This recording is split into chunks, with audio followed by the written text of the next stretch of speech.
राज्यसभा सांसद व आम आदमी पार्टी के उत्तर प्रदेश प्रभारी संजय सिंह ने रविवार को प्रदेश कार्यालय पर प्रेस कॉन्फ्रेंस की।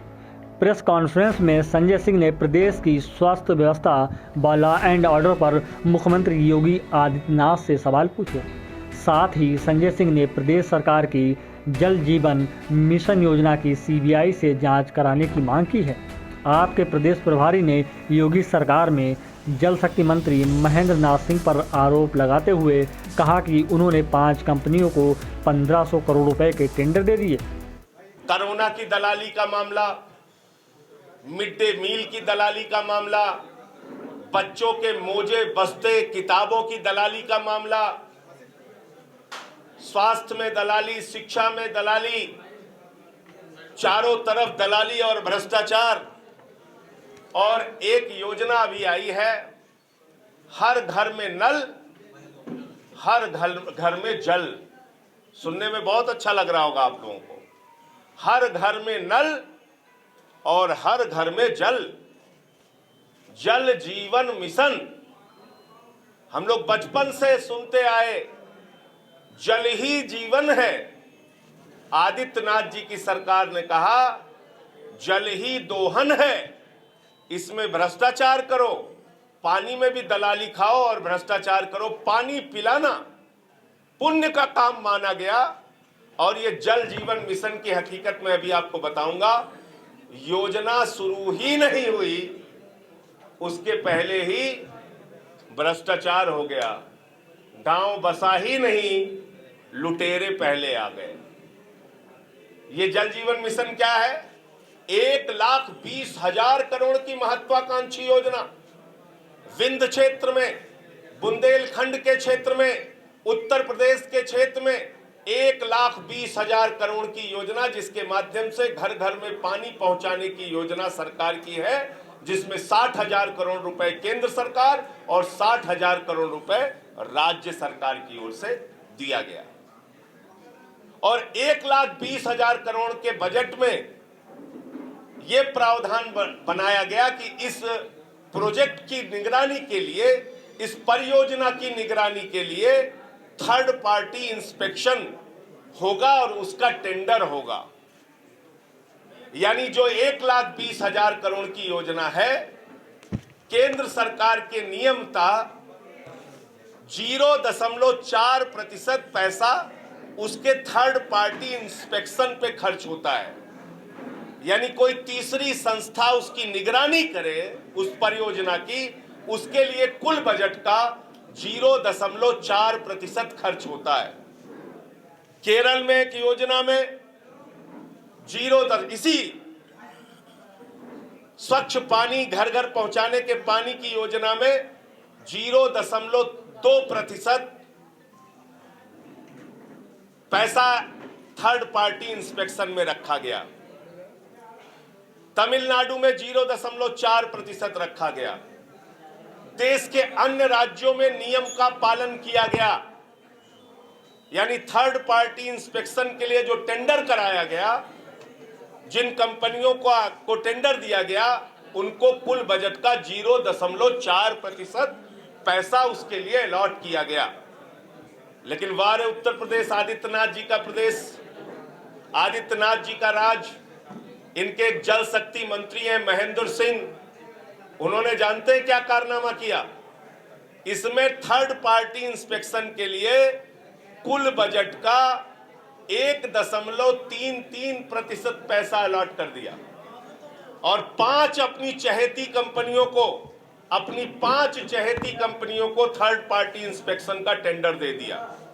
यानी दूसरे राज्यों में जहां 0.4% परियोजना की देखरेख और निगरानी में खर्च किया जा रहा है, वहीं उत्तर प्रदेश में आदित्यनाथ जी के राज में 1.33% पैसा यानी लगभग 1,500 करोड़ रुपए खर्च किया जा रहा है।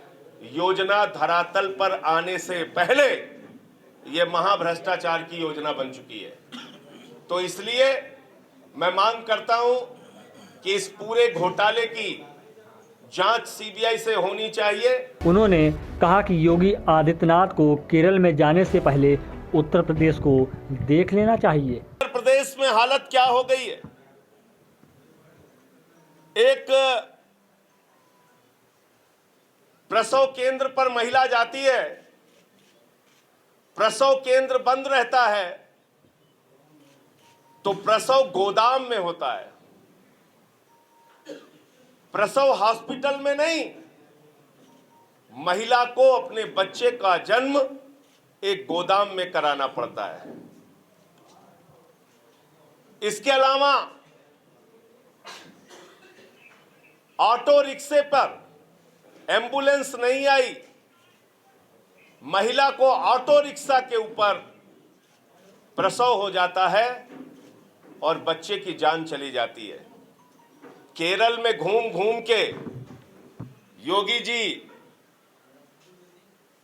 उत्तर प्रदेश की स्वास्थ्य व्यवस्था का बखान करते हैं, लेकिन ये सिद्धार्थ नगर में मासूम बच्चा, उसकी मां को जब हॉस्पिटल में जगह नहीं मिलती तो उसको गोदाम में बच्चे को जन्म देना पड़ता है। ये बस्ती के अंदर जब एम्बुलेंस नहीं आती, ऑटो रिक्शे में बच्चे का जन्म हो जाता है और उसकी जान चली जाती है। कौशाम्बी में खुशी मिश्रा हॉस्पिटल में उसके पिता के पास, मजबूर बाप के पास जब इलाज का पैसा नहीं होता तो उसको हॉस्पिटल से बाहर निकाल दिया जाता है और उसकी भी जान चली जाती है। एक तरफ मासूम बच्चों की जान जा रही है उत्तर प्रदेश में, और दूसरी तरफ आदित्यनाथ जी केरल में, बंगाल में, आंध्र प्रदेश में, हैदराबाद में घूम घूम के चुनाव प्रचार कर रहे हैं और बेशर्मी के साथ उत्तर प्रदेश के स्वास्थ्य व्यवस्था का बखान कर रहे हैं। मैंने देखा आदित्यनाथ जी पिछले दिनों बंगाल गए थे और बंगाल में उन्होंने एक चुनावी रैली में कहा कि हम गुंडों को ठीक कर देंगे, गुंडे भीख मांगने के काबिल नहीं बचेंगे। पता नहीं आदित्यनाथ जी को ये बातें कहते हुए शर्म आती है कि नहीं आती है, लेकिन उत्तर प्रदेश की बेटियों को ये सुनकर शर्म बहुत आती है। आपने नारी शक्ति का मिशन चला रखा है, लेकिन आज उत्तर प्रदेश को ऐसा प्रदेश आपने बना दिया, आपके राज में ऐसा प्रदेश बन गया ये, जहां पर हाथरस के अंदर छेड़खानी की शिकायत करने वाले पिता को गोलियों से भून दिया जाता है और बेटी को अपने बाप को कंधा देना पड़ता है। इतनी शर्मनाक स्थिति हिंदुस्तान के किसी राज्य में नहीं है आदित्यनाथ जी, जहां पर बेटियां आत्महत्या करना पसंद करती हैं, उनके पिता आत्महत्या करना पसंद करते हैं, लेकिन आपसे न्याय की उम्मीद नहीं रखते। इसी लखनऊ के अंदर 1.5 साल तक एक बच्ची के साथ छेड़खानी हुई, कार्रवाई नहीं हुई तो उसने आत्महत्या कर ली। ऐसे सैकड़ों मामले उत्तर प्रदेश के हैं। तो इसलिए दूसरे राज्य में जाकर ज्ञान बांटने से पहले उत्तर प्रदेश की हालत ठीक कर लीजिए, पहले यहाँ के गुंडों को ठीक कर लीजिए, पहले यहाँ के माफियाओं को ठीक कर लीजिए और बाहर जाकर अपनी पीठ थपथपाने के बजाय उत्तर प्रदेश की स्थिति और यहाँ के जंगल राज को देख लीजिए।